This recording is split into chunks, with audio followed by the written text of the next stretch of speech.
And thanks for joining us here at noon. I'm Connie Leonard in for Brooke today. And joining us first is Matt Breland. And Matt, everybody wants to know what we can expect for Thanksgiving Day, but I tell you what, it's already getting a lot colder out yeah, there. and you know what? That's the giveaway right there. Get ready to eat the warm foods. You know, if you're a hot apple cider fan. That sounds good right now. That's a good one too, yeah. So tomorrow will definitely be perfect for all of those warm Thanksgiving comfort foods in store. But check out these temperatures. I mean, really already such a chill in the air. At this 12 p.m. time, you'll notice those temperatures have really been decreasing just steadily throughout the day. 39 there in Bedford, 40 in Scottsburg, 41 for us here in Louisville, 39 in Elizabethtown, and 41 for you folks near Hodgenville. We're going to continue seeing these temperatures stay in these ranges for the next upcoming hours as we continue to track these lingering clouds and also just those northwest winds that are going to still be around as we head throughout the rest of our afternoon hours. But these clouds are still remaining a bit thick for us, and that's going to be lingering around for the remainder of our morning time. As we head closer into the evening, we will see those clouds gradually begin to break apart, but the winds are still going to be a bit strong out of the northwest. That's going to keep temperatures in those chilly ranges as we head into the overnight hours. We'll start Thanksgiving morning off with some of those lingering clouds and temperatures in between the upper 20s and the lower 30s. But as I mentioned, it is going to be a very breezy afternoon. We've got winds that are picking up and they could be gusting close to 30 to 35 miles per hour throughout the afternoon hours before they start settling down more as we head into the evening time. So we are going to start seeing some better conditions as we head into Thanksgiving evening. Here's a look at those temperatures for today. A little bit of sun likely popping out just before sunset, but we've got those temperatures staying in the mid 40s before they come back down into the 30s tonight. We'll have more weather details coming up in a few short minutes. Connie? We'll check in with you then. Thanks, Matt. The holiday travel period is in full swing, and Muhammad Ali International Airport tells us today is its busiest travel day of the year. This week, 36,000 people are expected to fly out of Ali International, and the same number of flyers the airport saw last year in the midst of a record-breaking year. Overall, AAA also expects 81.8 million people to travel for Thanksgiving. That's nearly 1.6 million more than last year. Despite the anticipated congestion at the airport, passengers told our crews the lines haven't been a problem so far.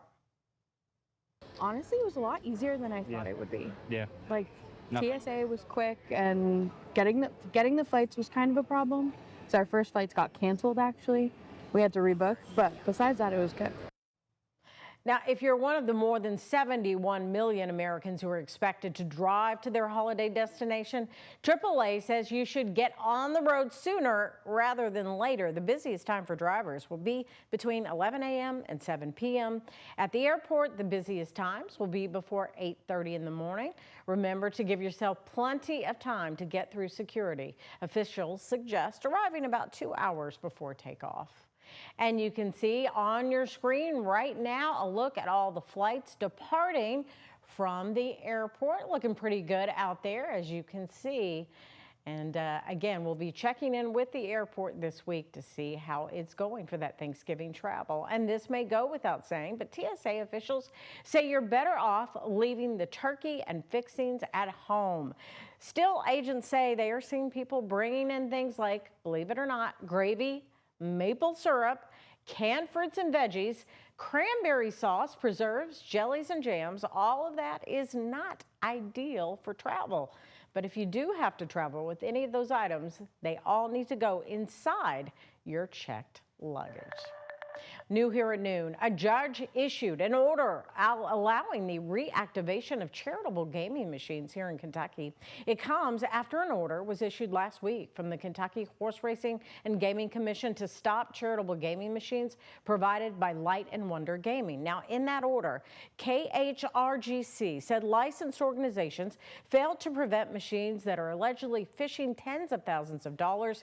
This was in response to 3 Kentucky gaming charities. They're in a lawsuit against the state now. The 3 charities in that suit are Southwest Center for the Developmentally Disabled, Educational Justice, and Shirley's Way. They say the shutdown is already harming Kentuckians who depend on the services funded by charitable gaming. So the judge's new order restrains the ban from being enforced on pull-tab gaming devices, and there will be a full hearing on December 8th. Well, LMPD released the names of the 2 Metro police officers who shot a robbery suspect over the weekend. They are Officer Patrick Norton and Officer Richard Waller. Now, the pair were responding to an armed robbery on Southland Boulevard this past Saturday just before 10 p.m. LMPD confirms that those 2 officers shot a suspect who died on the scene. LMPD says the suspect pulled a gun on officers before the shooting. Officer Waller hasn't faced any prior discipline from the department, but this is not the first time Officer Norton has been a part of an officer-involved shooting. Police records show Norton was part of another shooting back in 2019, but no disciplinary action was taken then. Body cam footage will be released from the shooting by December 5th per department policy. Right now, LMPD is still looking for the person who shot a teen and another man in the Jacobs neighborhood. Now, according to LMPD, the shooting happened on Craig Avenue near the south end of the Watterson Expressway around 3:40 yesterday afternoon. LMPD say they found a 17-year-old girl who was grazed by a bullet. Now, while they were helping her out, police learned about another victim, a man with a gunshot wound to his leg. Detectives believe that the shooting happened on Callard Avenue, just around the corner.